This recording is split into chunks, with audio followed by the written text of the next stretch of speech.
Mia nomo estas Kevin, kaj mi estas okjara. Hodiaŭ mi mortigos Tomason, ĉar li estas ĉikananto. Mi ankaŭ mortigos Anan. Mi skribis al li poemon kaj donis al ŝi bombono, sed ŝi ne kisis min. Mi prenis tranĉilon el la kuirejo, kunvolvis ĝin en la vitukon kaj kaŝis ĝin sub la zono de mia pantalono.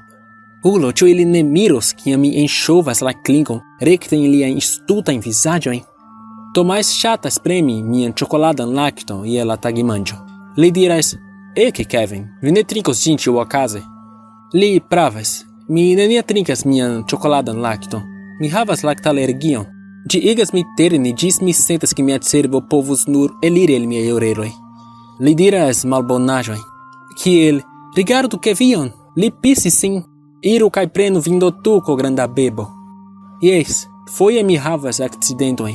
Mi malsekigas la liton pli multajn noktojn kaj mi ne povas malhelpi ĝin. Mi pensas ke eble Dio nur ŝercis al mi, sed, hej Dio, tio ne estas amuza. Mi amas Anan, sed ŝi ne amas min. Ŝi amas Tomason. Tio ĉagrenas min, ĉar Ana estas bela kaj ĉiam tiel bone odoras. Mi pensis ke ŝi amus min pro la poemo kaj bombono, sed ŝi nur ridis kaj diris: "Kevin, vi estas tiel stulta knabo." Nu, mi ne estos tiel stulta kiam mi enŝovus ĉi tranĉilo en vian ventron, ĉu Ana?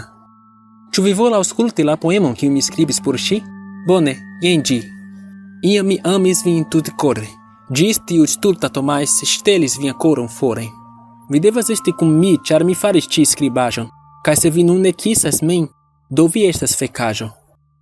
Ĉu vi vidas? Ĉi tio ne estas la plej perfekta poemo iamajn. Mi donis al ŝi dolĉaĵojn, sed ŝi ne volis preni ĝin. Tio montras al vi ke knabinoj nur ŝatas malbonaj knabojn, kiel Tomás. La sonorilo ĵus sonoris, kaj nun estas tempo por gimnastikejo. Hodiaŭ ni ludas kun la granda ruĝa pilko, kaj tio estas mia ŝanco. Se Tomás kaj Ana volas esti kune tiel multe, do ili povas pasigi eterne en infero. Tio tute ne iris tre bone. Mi iris al Tomás kaj diris: "He ulo, diru viajn preĝojn, ĉar vi mortos." Tiam mi enŝovis la tranĉilo en lia vangon, sed anstataŭ kriego kaj sprucanta sango, li diris: "Ai, Kevin, tio doloras. Donu tion al mi." Li premis de mi la tranĉilon kaj tenis min. Kaj nun mi sentas min malbone, ĉar la aliaj infanoj volis bati min. Sed Ana venis por savi min, kaj ŝi estis ploranta dum ŝi diris: "Trankviliĝu, Kevin, estos bone."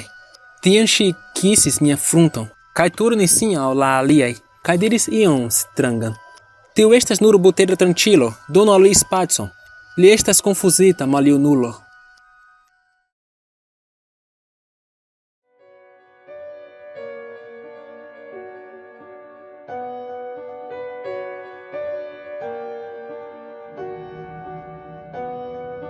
Iun lernejan tagon, knabo nomata Stefano estis sidanta en klasĉambro, farante matematikon. Restis 6 pliaj minutoj ĝis la lernejo finiĝis. Dum li faris sian taskon, io prenis lian atenton. Lia skribotablo estis apude la fenestro, kaj li turnis sin kaj rigardis al la herbo ekstere. Ĝi aspektis kiel foto. Kiam la lernejo finiĝis, li kuris rapide por ke neniu alia povu kapti ĝin. Li prenis ĝin kaj ridetis. Ĝi estis foto de la plej bela knabino kiun li iam vidis. Ŝi havis robon kun kalsonŝtrumpoj kaj ruĝaj ŝuoj, kaj ŝia mano estis formita en V-signo. Ŝi estis tiel bela, ke li volis renkonti ŝin, do li kuris tra la tuta lernejo kaj demandis ĉiujn, ĉu ili konis ŝin aŭ iam antaŭe vidis ŝin. Sed ĉiuj diris ne. Li estis detruita. Kiam li estis hejme, li demandis sian pli maljuna fratinon, ĉu ŝi konas la knabinon, sed bedaŭrinde ankaŭ ŝi diris ne. Estis tre malfrue, kaj Stefano iris supren laŭ la ŝtuparo, metis la foton sur sian litablon kaj ekdormis. Meze de la nokto, Stefano estis vekita de frapeto sur sia fenestro. Ĝi estis kiel najlo frapeto. Li ektimis. Post la frapeto, li aŭdis subridon. Li vidis ombron proksime de sia fenestro, do li eliris el sia lito, Marchis ao la fenestro, malferimis gin cae sequis la subridadon. Ciam li atingis gin, gi malaperis. La sekvan tagon denove li demandis siajn najbarojn, ĉu ili konas ŝin. Ĉiuj diris pardonu, ne. Kiam lia patrino venis hejmen, li eĉ demandis ŝin, ĉu ŝi konas ŝin. Ŝi diras ne. Li iris al sia ĉambro, metis la foton sur sian litablon kaj ekdormis. Denove, li estis vekita de frapeto. Li prenis la foton kaj sekvis la subridadon. Li marchis trans la aŭtovojon, kiam li estis subite trafita de aŭto. Li mortis tuje. Foto enmane. La aventuranto eliris el la aŭto kaj provis helpi lin, sed estis tro malfrue. Li vidis la foton kaj prenis ĝin. Li vidis belan knabinon, levantan 3 fingrojn.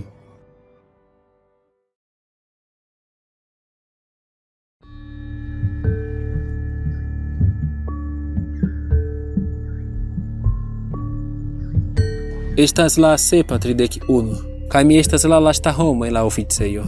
Sed anstataŭ foriri, mi staras antaŭ la lifto kun skatolo da paperklipoj en la mano. Preta iri? Demandas Jakob. Li tenas la liftpordon malfermita por mi. Malantaŭ li estas Margaret, Carola kaj Marko, kiuj aspektas lacaj pro laborado tiel malfrue. La unua fojo ĉi tio okazis, mi malfermis mian buŝon por diri jes. Tiam mi subite ŝanĝis mian respondon, memorante mian celon perdi kelkajn funtojn. Tiufoje mi diris, dankon, mi prenos la ŝtuparon. Ĉifoje mi diras nenion. Kion vi volas? Jakob diras malgraŭe, kvazaŭ mi estus parolinta. Li liberigas la pordon, sed antaŭ ĝi povas fermiĝi, mi faligas la skatolon. Ĝi alteriĝas sur sian angulon, kaj la kovrilo eksprucas, disjetante sian enhavon kiel paperklipbombo. Tiam la pordo tute fermiĝas, kaj mi estas sola denove. Neniu en la lifto opiniis ke tio estis stranga. Fakte, li eĉ ne rimarkis. Mi faris ĉi tiun eksperimenton multe foje. Do mi ne surprizas ke ili ne reagis. Mi ankaŭ ne surprizas, poste transrigardi kaj vidi la skatolon da paperklipoj reen sur mian skribotablo, kvazaŭ mi neniam tuŝis ĝin. Miaj aliaj eksperimentoj finiĝis same. Mi blokis la pordojn, mi kriis kaj petegis, mi kaptis la brakon de Jakob, sed nenio faras daŭran diferencon. Miaj kunlaborantoj neniam respondas, kaj ĉio rekomenciĝas. Mi ĉiam finas sola en la oficejo. Almenaŭ ĝis la lifto reaperas, kaj Jakob demandas ĉu mi estas preta iri. Mi laciĝis de la eksperimentado, sed ne estas multe pli por fari ĉi tie. La telefonoj kaj radioj kaj faraj alarmiloj ne funkcias.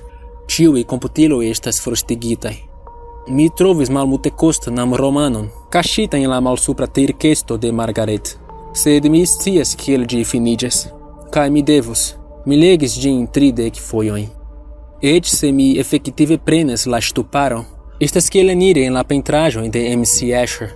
Kiomaj da ŝtuparetaĵoj mi malsupreniras aŭ supreniras, ĉiu pordo revenigas mi ĉi tien, aŭ la 40 etaĝo. Compreneble, mi ĉiam povus kuniĝi kun miaj kunlaborantoj en la lifto. Mi memoras ke iam, kiam mi estis infano, mi estis ege scivolema kaj mi serĉis liftajn akcidentojn, kaj eksciis ke ili estas nekredeble maloftaj. Lifto estas probable la plej sekuraj transportadmetodo de la mondo, tial ke ili esence ne povas simple frakasi al la tero. Vi estas ĉirkaŭ 1000 fojojn pli probable morti sur ŝtuparo. Sed kvankam mi scias tion, mi ankaŭ scias ĉi tion. Se mi metas mian orelon al la pordo, mi povas aŭdi la malproksimiĝantajn kriegojn de niaj kunlaborantoj erri el la ŝakto. Kaj jen kial estas ĉiam la 7:31, ĉar mi devas esti kun ili. Supren rigardante el la skatolo da paperklipoj, mi vidas ke la lifto revenis. Preta iri? Demandas Jakob.